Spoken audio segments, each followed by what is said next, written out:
अस्सलाम वालेकुम। Welcome to the channel commerce online centre. और ये बीकॉम पार्ट 2 का एक सब्जेक्ट है बिज़नेस एंड इंडस्ट्रियल लॉ। उससे रिलेटेड हमने और भी लेक्चर्स बनाए और उसी को कंटिन्यू करते हुए आज हम देखते हैं कि एग्रीमेंट क्या है। देखिए, एग्रीमेंट आपने सुना होगा, लेकिन ज़ाहिर है ये लॉ है, business and industrial law. Industrial law फिर भी थोड़ा इजी होता है, लेकिन बिज़नेस एंड इंडस्ट्रियल अब देखते हैं। बिज़नेस देखते हैं, ये मर्केंटाइल और से रिलेटेड है आपका। अब देखें, सबसे पहले आप देखें एग्रीमेंट क्या है, ठीक है।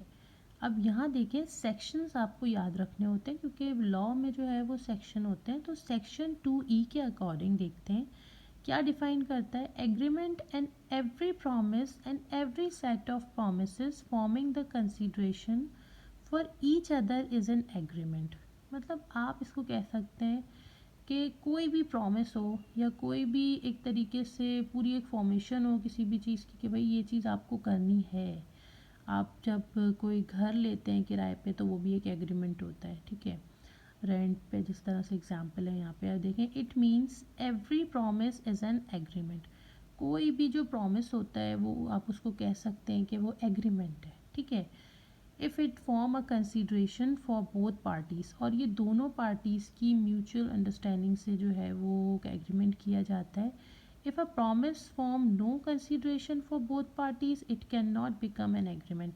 अगर दोनों पार्टीज़ की रजामंदी से ये ना तय पाए तो ये आपका एग्रीमेंट नहीं होता। A promise by a party to do something in exchange of something is an agreement. ज़ाहिर है, आप रेंट की अगर हम बात करें तो क्या एग्रीमेंट होता है कि भाई हम जो है वो आपको घर दे रहे हैं, उसके बिहाफ पे जो है आप हमें क्या देंगे, रेंट देंगे। तो ये एक्सचेंज है एक तरीके से।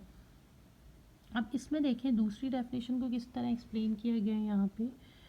प्रॉमिस, ये देखें सेक्शन ई था, 2E। अब यहाँ पे प्रॉमिस किस तरीके से बता रहे हैं। अब देखें इसी को, अब देखें प्रॉमिस को किस तरीके से, एग्रीमेंट का एक तरीके से आप कह सकते हैं दूसरा नाम। एग्रीमेंट के तहत आप देखें, define promise as when a person to whom the proposal is made signifies his assent thereto. The proposal is said to be accepted. A, per, a proposal when accepted become a promise. अब देखें इसको किस तरीके से। It means when one person make a proposal to another person and it is accepted by the other person it becomes a promise. मैं अगर कोई बात कहती हूँ और आप उसको एक्सेप्ट करते हैं तो you can say that it's a promise, मतलब आई विल पे दिस। इसी तरीके से अब यहाँ पे सेकंड है आपके पास जो दिया हुआ है प्रपोजल। प्रपोजल क्या होता है, देखिए ये 2A है, यहाँ पे 2B था और ये A। Proposal as when one person signifies to another his willingness to do or abstract from doing anything with a view to obtaining the assent of that other to such act or अब ये देखिए concern होता है। It is set to make a proposal. अब इसको example के through आपको समझा देते हैं किस तरीके से इजीली आसान हो जाएगा। फॉर एग्जाम्पल, सी ने जो है वो ऑफ़र की कि वो सेल करेगा अपनी कार बी को, ठीक है। सी एक पर्सन है, उसने ऑफ़र की कि वो अपनी कार सेल करेगा बी को, कितने में, 8 लाख में। बी ने जो है वो एक्सेप्ट की उसकी ऑफ़र कि ठीक है, I will accept your offer. This offer after acceptance become a promise. अब ये जो ऑफ़र है ना, किसके बाद उसने एक्सेप्ट कर ली तो वो क्या हो गया आपके पास, ये प्रॉमिस हो गया, ठीक है। This promise is treated as an agreement, और ये जो प्रॉमिस है इसको किस तरीके से ट्रीट किया गया, एग्रीमेंट के थ्रू, ठीक है। ये एग्जाम्पल है, भाई आपने एक्सेप्ट कर लिया, ठीक है, प्रपोजल किया उसने और आपने उसको एक्सेप्ट कर लिया। अब दूसरा देखें, इनफोर्सेबल बाय लॉ। अब इनफोर्सेबल बाय लॉ किस तरीके से वो देख लेते हैं। यहाँ पे देखें, an agreement is enforceable by law if it is recognise by the court. अगर वो कोर्ट के थ्रू आप उसको मतलब ज़ाहिर है कोर्ट की तहवील में लेके आप इस चीज़ को हो जाता है, तो in order to be enforceable by law the agreement must create legal obligations. और एक तरीके से एग्रीमेंट जो है वो भी एक तरीके से लीगल ऑब्लिगेशन होता है between the parties. Thus the term agreement is wider than a contract. और एक जो ये जो एग्रीमेंट है ना, ये वाइडर होता है किसके मुकाबले में, कॉन्ट्रैक्ट के मुकाबले में। ऑल कॉन्ट्रैक्ट्स आर एग्रीमेंट, जितने भी कॉन्ट्रैक्ट्स होते हैं ना वो एग्रीमेंट्स होते हैं। लेकिन all agreements are not contract. ये चीज़ देखना है कि जितने भी आपके कॉन्ट्रैक्ट होते हैं ना वो एग्रीमेंट्स होते हैं, लेकिन तमाम एग्रीमेंट्स जो होते हैं ना वो कॉन्ट्रैक्ट नहीं होते। These are two types of agreement. अब यहाँ पे देखें दो एग्रीमेंट है, एक आपके पास सोशल एग्रीमेंट है और एक आपके पास लीगल एग्रीमेंट है। सोशल एग्रीमेंट क्या होता है, देखें अ social agreement is not enforceable by law. देखें वही बात आ गई कि यहाँ आप उसको लीगली परसू नहीं कर सकते, आप उस पर केस नहीं कर सकते क्योंकि it's not enforceable by law. It does not create any legal obligation. यहाँ कोई भी लीगल ऑब्लिगेशन आप उस पर लागू नहीं कर सकते between the parties. In social agreement the parties do not intend to create legal relation.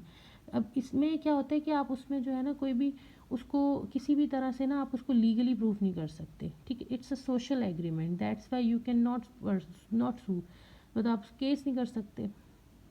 Next आपके पास है लीगल एग्रीमेंट। अब लीगल एग्रीमेंट है ये इन्फोर्सेबल बाय लॉ होता है। A legal agreement is enforceable by law because it creates legal obligation. यहाँ legal obligation create की जाती है पार्टीज़ के दरमियान। In legal agreement the parties intend to create legal relation. All business agreements are contract as there is an intention to create legal obligation। अब यहाँ example के through आपको समझ आ जाएगा। फॉर एग्जाम्पल देखें, सी ने जो है वो इनवाइट किया किसको, बी को डिनर पे।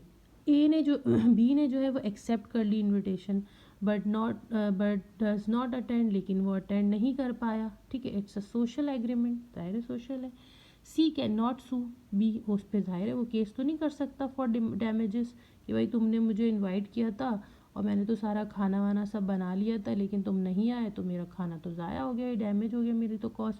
तो ये सोशल एग्रीमेंट है, तो you can it's not enforceable by law. तो इस तरीके से आप कह सकते हैं कि सारे, अब यहाँ पे ये बात यहाँ से क्लियर हो रही है। देखें ऑल कॉन्ट्रैक्ट्स आर एग्रीमेंट, जितने भी कॉन्ट्रैक्ट होते हैं ना वो एग्रीमेंट होते हैं, लेकिन सारे एग्रीमेंट जो होते हैं वो कॉन्ट्रैक्ट नहीं हो सकते क्योंकि social agreement you cannot not say that it's a agreement, it's a contract because it's enforceable by law, ठीक है। सेकेंड एग्जाम्पल जो है वो देख लेते हैं। अब देखें सेकेंड जो है वो उसकी दी हुई इन्फोर्सेबल बाय लॉ। अब देखें सी ने जो है वो प्रॉमिस किया कि वो सेल करेगा अपनी कार किसको, बी को 2 लाख रुपए में, ठीक है। It's legal agreement. अब ये एक लीगल एग्रीमेंट है because it creates legal obligation. यहाँ उसने लीगल ऑब्लिगेशंस को जो है वो इम्प्लीमेंट कर दिया।